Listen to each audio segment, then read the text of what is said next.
Inilah hasil tebas ekstrim yang kemarin yang kita lakukan penebasan untuk program bonsai kelapa kerdil. Sekarang sudah mulai keluar tunas baru. Waktunya kita lakukan penyaingan agar tunas atau kelapa ini tidak tumbuh ke atas menjulang tinggi. Tunas yang masih muda ini harus dilakukan secara hati-hati.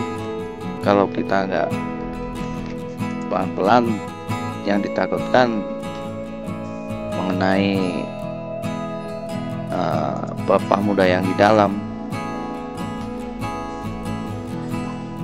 Dan saat kita menyayatnya, yang jelas kita jangan terburu-buru, kita santai aja.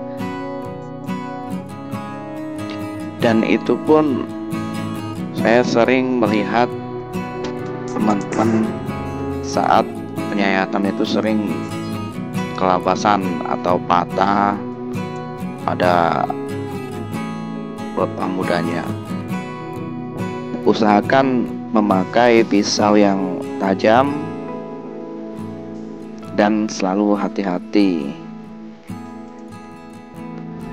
Tonton terus videonya agar teman-teman bisa tahu cara dan teknik penyayatan atau pemotongan pelepah muda pada bonsai kelapa yang anti gagal atau anti patah